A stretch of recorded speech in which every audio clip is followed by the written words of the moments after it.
Brothers and sisters in Islam, do we love the Prophet sallallahu alaihi wasallam? آج میں آپ کے سامنے ایک بڑا امپورٹنٹ سوال رکھنا چاہتا ہوں، وہ یہ کہ ہمیں نبی کریم صلی اللہ علیہ وسلم سے واقعتاً کتنی محبت ہے۔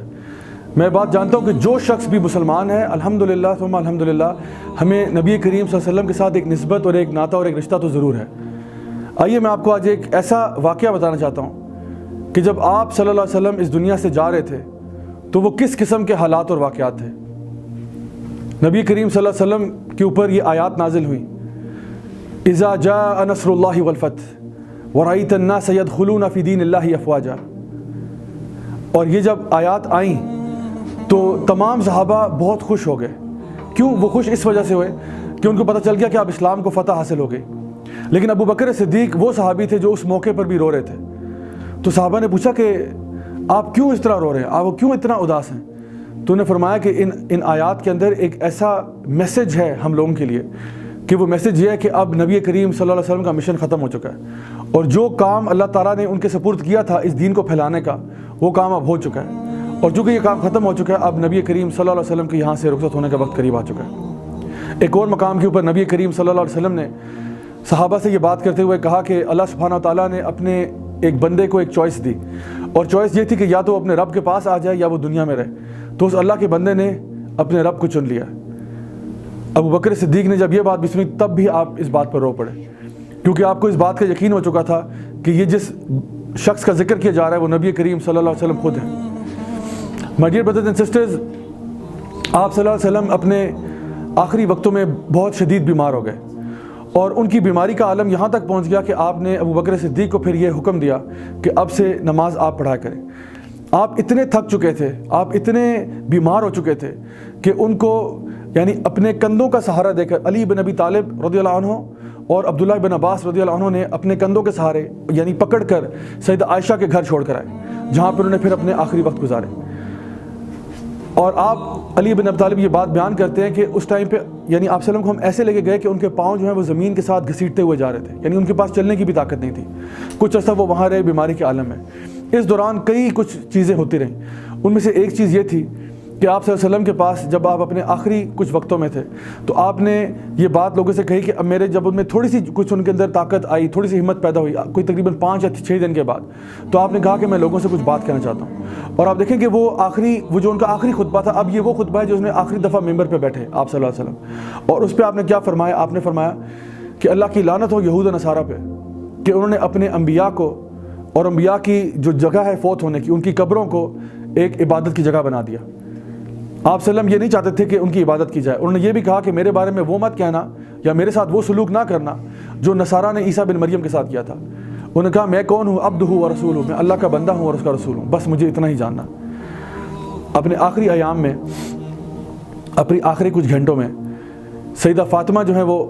آپ صلی اللہ علیہ وسلم کے پاس تشریف لے کے آتی ہیں جب آپ سیدہ عائشہ کے پاس بیٹھے ہوئے تھے، بلکہ لیٹے ہوئے تھے۔ تو آپ صلی اللہ علیہ وسلم ان کو اپنی طرف اشارہ کر کے بلاتے ہیں، تو سیدہ فاطمہ ان کے قریب آتی ہیں، تو وہ ان کے کان میں کچھ بات کہتے ہیں۔ جب وہ ان کے کان میں بات کہتے ہیں تو سیدہ فاطمہ جو ہیں رضی اللہ عنہا وہ بات سنتے ہی رو پڑتی ہیں،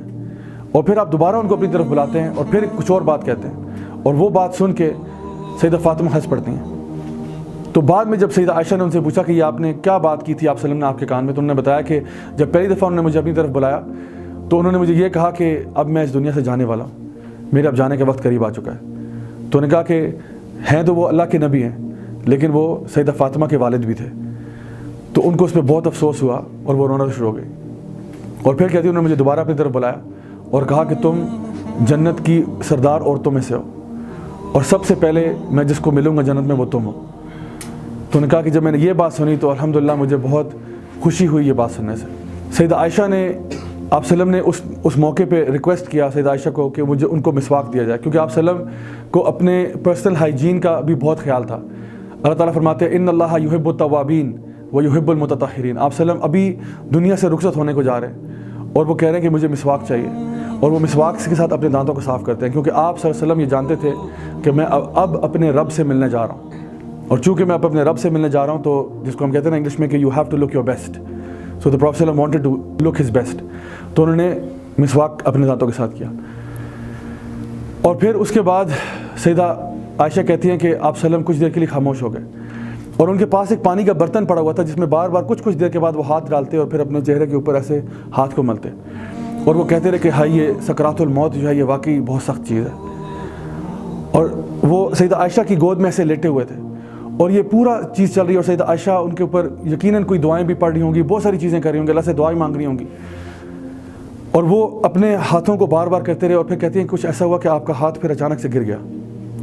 اور کہتی کہ جب ان کا ہاتھ گرا تو مجھے احساس ہوا کہ اس موقع پہ ایسا ہوا کہ جیسے ایسا محسوس ہوا کہ جیسے جبریل علیہ السلام کمرے میں داخل ہوئے، اور یہ چونکہ عالم غیب کا ہے تو سیدہ عائشہ کی کامنٹری ہے اس کے اوپر کہ انہوں نے دیکھا کہ یعنی سیدنا جبریل جب آئے ہوں گے تو انہوں نے کیا پوچھا ہوگا۔ یہ وہ سوال ہے جو کہ انبیاء کے جانے سے پہلے ملائکہ ان سے پوچھتے ہیں، اور یہ پوچھتے ہیں کہ یا رسول اللہ اب آپ کے جانے کا وقت آ گیا، تو کیا اب آپ جانا چاہتے ہیں؟ کیونکہ انبیاء کو اٹھانے سے پہلے ان کی اجازت دی جاتی ہے، کیا میں ملک الموت کو بھیج سکتا ہوں آپ کے پاس؟ تو سیدہ عائشہ بیان کرتی ہیں کہ آپ صلی اللہ علیہ وسلم نے صرف اوپر کی طرف دیکھا اور اللہ تعالیٰ کو پکارتے ہوئے کہا رفیق الاعلیٰ، کہ میں نے اب اپنی چوائس میں کر لیا، اب میں اللہ کے پاس جانا چاہتا ہوں، اپنے دوست کے پاس جانا چاہتا ہوں جو الاعلیٰ ہے۔ سیدہ عائشہ نے کہا کہ جیسے ہی ان کا ہاتھ گرا تو ایسے لگا جیسے پورے کمرے کے اندر ایک خوشبو کی لہر دوڑ پڑی ہے، پورے کمرے کے اندر، اور اس ٹائم پہ انہوں نے کہا کہ ایسی خوشبو آئی جیسی کہ پہلا کبھی ایکسپیرینس نہیں ہو سکی۔ اور ام سلمہ رضی اللہ عنہ جب داخل ہوئی کمرے میں تو انہوں نے آپ صلی اللہ علیہ وسلم کے سینے پر ہاتھ رکھا، ان کا سینہ پسینے سے گیلا ہوا تھا، ان کے سینے پہ ہاتھ رکھا اور کہتی ہیں کہ اس کے بعد کئی سال گزر گئے، میں نے کتنی دفعہ ہزاروں دفعہ وضو بھی کیا، غسل بھی کیا، لیکن مرتے دم تک میرے ہاتھوں سے وہ خوشبو نہیں گئی۔ اس موقع کے اوپر سب امہات المؤمنین اور لوگوں نے ان کو بلانا شروع کیا۔ سیدہ عائشہ نے کہا کہ میرے والد کو بلاؤ، ابو بکر صدیق کو بلاؤ، وہ کہاں ہیں ان کو بلاؤ۔ سیدہ حفصہ نے کہا کہ عمر بن خطاب کو بلایا جائے۔ سیدہ فاطمہ نے کہا کہ علی بن ابی طالب کو بلاؤ ان سب کو، ان کو یہاں آنے دو۔ سب سے پہلے وہاں پہ عمر بن خطاب پہنچے، اور انہوں نے جب دیکھا تو انہوں نے اس بات کو یقین نہیں کیا۔ ان کو جب بتایا گیا، وہ مغیرہ بن شعبہ رضی اللہ عنہ کے ساتھ وہاں پہ داخل ہوئے اور اجازت لے کر داخل ہوئے، اور جب داخل ہوئے تو انہوں نے دیکھا تو انہوں نے کہا نہیں، آپ صلی اللہ علیہ وسلم فوت نہیں ہوئے، یا آپ صلی اللہ علیہ وسلم بے ہوش ہیں۔ اور انہوں نے کہا کہ کیا ان کا بے ہوشی کا عالم ہے، دیکھو میرا پیارا نبی کیسے بے ہوش ہو گیا۔ اور وہ بس یہی بات ہے، وہ بلیو نہیں کر رہے تھے کہ یہ جو کچھ بھی ہوا ہے۔ تو جب وہ وہاں سے باہر نکلے تو مغیرہ بن شعبہ نے ان کو یہ کہا کہ نبی کریم صلی اللہ علیہ وسلم فوت ہو چکے ہیں، وہ یہ دنیا چھوڑ کے جا چکے ہیں۔ عمر بن خطاب اتنے غصے میں آ گئے، ان کا چہرہ سرخ ہو گیا، اور انہوں نے اپنی تلوار باہر نکال لی، اور انہوں نے کہا کہ آج اگر مجھے کسی نے کہا کہ نبی کریم صلی اللہ علیہ وسلم فوت ہو چکے ہیں تو میں اس کا گردن اڑا دوں گا۔ وہ فوت نہیں ہوئے ہیں۔ جس طرح موسیٰ علیہ السلام چلے گئے تھے اپنی قوم کو چھوڑ کے 40 دن کے لیے، تو میرے نبی بھی جو ہیں وہ کچھ دیر کے لیے بے ہوش ہوئے ہیں، وہ ہمیں چھوڑ کر نہیں گئے۔ عمر بن خطاب کی محبت آپ صلی اللہ علیہ وسلم کے لیے اتنی زیادہ تھی کہ وہ آپ اس بات کو بلیو ہی نہیں کر پائے۔ اور پھر کچھ دیر کے بعد جب ابو بکر صدیق داخل ہوتے ہیں تو انہوں نے دیکھا، اور انہوں نے آپ صلی اللہ علیہ وسلم کو پہلے کہا خلیلی، یہ میرا خلیل ہے، اور پھر انہوں نے کہا رسولی، یہ میرا رسول ہے، کیونکہ آپ ان کے دوست بھی تھے، سب سے پہلے تو ان کے دوست تھے، اور پھر نبوت کے بعد وہ آپ کے رسول بھی تھے۔ اور آپ صلی اللہ علیہ وسلم ان کے سرانے بیٹھ کر رونا شروع ہو گئے، اور پھر جب انہوں نے اپنی ہمت سنبھالی تو وہ وہاں سے اٹھ کر باہر گئے،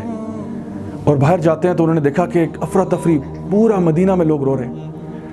اور ادھر عمر بن خطاب جو ہیں وہ ایک جلال کی کیفیت میں ہیں۔ وہ کہہ رہے ہیں کوئی ایسا نہ کہے میرے سامنے کہ آپ صلی اللہ علیہ وسلم فوت ہو چکے ہیں، کوئی ایسی بات نہ کہے، جو کہے گا میں اس کی گردن کاٹ دوں گا۔ ابو بکر صدیق نے عمر بن خطاب کے کندھے پر ہاتھ رکھا اور کہا بیٹھ جاؤ عمر، بیٹھ جاؤ، اور عمر بن خطاب ایک طرف سائڈ پہ ہو گئے، اور پھر ابو بکر صدیق نے وہ مشہور الفاظ بولے، انہوں نے کہا کہ اگر تم نبی کی عبادت کرتے تھے تو جان لو کہ نبی کریم صلی اللہ علیہ وسلم دنیا چھوڑ چکے ہیں، اور اگر تم اللہ کی عبادت کرتے تھے تو یاد کرو اللہ الحی ہے لا یموت، اللہ کو موت نہیں آتی، اللہ الحی بھی ہے، القیوم بھی ہمیشہ رہنے والا ہے۔ تو اس ٹائم پہ عمر بن خطاب کہتے ہیں کہ جب انہوں نے آیات تلاوت کی قرآن کی تو کہتے ہیں کہ مجھے لگا جیسے میرے ٹانگوں سے جان نکل گئی ہے۔ عثمان بن عفان کہتے ہیں مجھ سے چلا نہیں جا رہا تھا، اس دن جب میں نے یہ خبر سنی ہے مجھ سے پراپرلی چلا نہیں جا رہا تھا۔ علی بن ابی طالب کے منہ سے الفاظ نہیں نکل رہے تھے، وہ ان کو سمجھ نہیں آتی اب میں بولوں کیا اس کے بعد، اب کہنے کے لیے رہ کیا گیا، تو ان کا منہ بند ہو گیا، ان کی زبان بند ہو گئی۔ یہ وہ کیفیت تھی صحابہ کے بیچ میں کہ ان کا محبت کتنی زیادہ تھی۔ اس کے بعد ظہر کی اذان کا وقت ہوا تو سیدنا بلال رضی اللہ عنہ کو کہا گیا کہ آپ جا کے اذان دیں۔ آپ گئے اذان دینے کے لیے، اللہ اکبر اللہ اکبر اللہ اکبر اللہ اکبر اشہد ان لا الہ الا اللہ اشہد ان لا الہ الا اللہ، اشہد ان محمد، آگے محمد نہیں بول سکے. ایک دفعہ ٹرائی کیا، 2 دفعہ ٹرائی کیا، آنسو جاری ہو چکے، رو رو کے اپنی حالت بری کر لی. اتنی دیر میں ابو بکر صدیق آئے اور انہوں نے باقی کی اذان مکمل کی. My dear brothers and sisters, یہ وہ دن ہے کہ جس کے بعد سیدنا بلال اذان نہیں دے پائے، وہ اس کے بعد اذان نہیں دے پائے. اور پھر کچھ دنوں کے بعد جب یہ پتہ چل گیا کہ اب جو ہے نا نئے خلیفہ ابو بکر صدیق ہیں رضی اللہ عنہ، تو وہ ان کے پاس گئے اور انہوں نے کہا کہ امیر المومنین مجھے اجازت دیں، میں مدینہ چھوڑنا چاہتا ہوں، میں مدینہ میں نہیں رہنا چاہتا. ابو بکر صدیق نے کہا کہ نہیں، آپ نبی کے مؤذن ہیں، آپ نہیں جا سکتے، آپ ہمیں چھوڑ کے نہیں جا سکتے. انہوں نے کہا میں یہاں اذان بھی نہیں دے سکتا. اور انہوں نے کہا کہ میں جانا چاہتا ہوں، مجھے بس جہاد فی سبیل اللہ پہ جانے دیں، میں کسی جنگ کے لیے لوگوں کے یعنی جو ہے نا ہمارے دین کے لیے خدمت کے لیے کچھ کرنا چاہتا ہوں، مجھے بس جانے دیں. ابو بکر صدیق نے کہا نہیں، آپ نہیں جا سکتے. انہوں نے کہا وہ جو ہے نا امیر المومنین میری ایک بات کا جواب دے دیں، آپ نے مجھے رہا کیا تھا،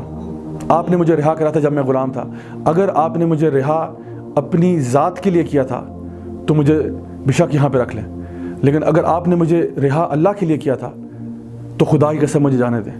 میں اب مدینہ میں مزید نہیں رہ سکتا. یہ سیدنا بلال کی محبت تھی نبی کریم صلی اللہ علیہ وسلم کے لیے. ان کے لیے برداشت کرنا پاسبل نہیں تھا، کیونکہ یہ نبی کے وہ مؤذن تھے جو اذان دینے سے پہلے ہمیشہ آپ صلی اللہ علیہ وسلم کے حجرے کی طرف دیکھا کرتے تھے. اور اشہد ان محمد رسول اللہ کے اوپر یہ عام روایت تھی، یہ عام معمول تھا کہ آپ صلی اللہ علیہ وسلم اپنے کمرے سے باہر نکلا کرتے تھے. تو وہ ان کو دیکھتے، اور یہ وہ صحابی تھے جو کم از کم دن میں 5 مرتبہ نبی کریم صلی اللہ علیہ وسلم کو ضرور دیکھتے تھے. تو آپ سے برداشت نہیں ہوا کہ اب میں اذان دوں اور مجھے میرے پیارے حبیب نظر نہ آئے صلی اللہ علیہ وسلم. تو وہ مدینہ چھوڑ کے چلے گئے. بعد میں جب عرصہ گزرنے کے بعد عمر بن الخطاب کی خلافت کا دور آیا، جیروسلم فتح ہوا، بیت المقدس حاصل ہو گیا. تو صحابہ نے ریکویسٹ کی، جب بیت المقدس فتح ہو گیا، یہ اسلام کی 3 ہولی سائٹس ہیں، ایک مکہ ہے، ایک مدینہ ہے، یعنی آپ کی مسجد الحرام اور اس کے علاوہ مسجد نبوی اور مسجد اقصیٰ. جب مسجد اقصیٰ فتح ہو گئی اور مسلمانوں کے ہاتھ آ گئی تو عمر بن الخطاب نے اسپیشل ریکویسٹ کے اوپر، تمام صحابہ موجود تھے، اسپیشل ریکویسٹ کے اوپر سیدنا بلال سے کہا کہ آج اس بیت المقدس میں اذان آپ دیں گے. سیدنا بلال نے پہلے تو بہت انکار کیا کہ نہیں، میں اذان نہیں دینا چاہتا، اور پھر وہ یہ بات مان گئے اور انہوں نے اذان دی. اور روایات میں آتا ہے کہ تمام صحابہ رو رہے تھے، اور کہتے ہیں اتنا رو رہے تھے کہ ان کی داڑیاں آنسوؤں سے بھیگ چکی تھی، کیونکہ ان کو ایسا لگا جیسے سیدنا بلال نے اذان دی تو جیسے نبی کریم صلی اللہ علیہ وسلم کی یاد واپس آ گئی. سیدنا بلال یہ اذان دینے کے بعد، اور یاد رکھیں یہ وہ صحابی ہیں آپ صلی اللہ علیہ وسلم کے جو کہ جن کا ریکارڈ ہے اور کسی کے پاس یہ اعزاز نہیں ہے، جس نے بیت اللہ میں، مسجد الحرام میں، مسجد نبوی میں اور مسجد اقصیٰ میں سب سے پہلے دفعہ اذان دی. یہ کسی اور کو یہ اعزاز حاصل نہیں ہے. تینوں مساجد کے اندر جو 3 ہولیسٹ سائٹس ہیں اسلام کی، تینوں میں انہوں نے اذان دی. سیدنا بلال نے مسجد اقصیٰ میں اذان دینے کے بعد وہ ڈماسکس چلے گئے اور وہاں پہ کچھ عرصہ رہے، کچھ ٹائم گزر گیا. تو ایک دن ان کو نبی کریم صلی اللہ علیہ وسلم رات کو خواب میں آئے. تو سیدنا بلال کو نبی صلی اللہ علیہ وسلم خواب میں آتے ہیں اور یہ کہتے ہیں کہ بلال بہت عرصہ ہو گیا تو مدینہ نہیں آئے، کیا ناراض ہو میرے سے؟ سیدنا بلال صبح اٹھتے ہیں، نہ آگے دیکھتے ہیں نہ پیچھے دیکھتے ہیں، اور سیدھا مدینہ کی طرف نکل جاتے ہیں. جب مدینہ پہنچتے ہیں تو بس روضہ رسول پہ پہنچ جاتے ہیں، وہاں بیٹھتے ہیں، روتے بھی ہیں، دعا بھی کرتے ہیں آپ صلی اللہ علیہ وسلم کے لیے، اور کہتے ہیں یا رسول اللہ میں کبھی بھی آپ کو نہیں بھولا، اور میں اب بھی جب آپ سے دور تھا تب بھی درود و سلام بھیجتا تھا. اس موقع کے اوپر سیدنا حسن اور حسین رضی اللہ عنہما وہاں داخل ہوتے ہیں، کیونکہ سیدنا بلال کسی کو بتا کر نہیں آئے تھے کہ میں آ رہا ہوں، مدینہ آ رہا ہوں، سب تیار ہو جاؤ، کسی کو بتا کر نہیں آئے تھے. وہ خود ہی اکیلے سے نکل آئے، صبح اٹھے اور نکل پڑے، اکیلے پہنچ گئے، روضہ رسول پہ بیٹھے ہوئے ہیں اور وہاں بیٹھے ہوئے ہیں اور رو رہے ہیں اور آپ وسلم کو یاد کر رہے ہیں. تو یہ نواسہ رسول آئے اور انہوں نے آپ کو سیدنا بلال کو ریکویسٹ کیا کہ ہم آپ سے ریکویسٹ کرتے ہیں کہ آج اذان آپ دیں گے. سیدنا بلال نے پہلے تو تھوڑا سا انکار کیا، لیکن جب دیکھا کہ یہ نواسہ رسول ہیں اور اتنا زیادہ انسسٹ کر رہے ہیں تو انہوں نے کہا ٹھیک ہے. اور آپ یقین کریں جب انہوں نے اذان دی تو روایات میں آتا ہے کہ پورا مدینہ اس دن رو رہا تھا. لوگ اپنے گھروں سے باہر نکل آئے. کس لیے؟ کہ ان کو لگا کہ شاید ایک لمحے کے لیے نبی کریم صلی اللہ علیہ وسلم واپس آ گئے. My dear brothers and sisters, میں نے آپ سے شروع میں سوال پوچھا تھا کہ ہمیں نبی سے محبت کتنی ہے. اگر ہمیں واقعی نبی سے محبت ہے تو اللہ سبحانہ تعالیٰ قرآن میں فرماتے ہیں قل ان کنتم تحبون اللہ فاتبعونی، کہ کہہ دو کہ اگر یہ اللہ سے محبت کرتے ہیں تو ان کو نبی کی اطاعت کرنی ہوگی.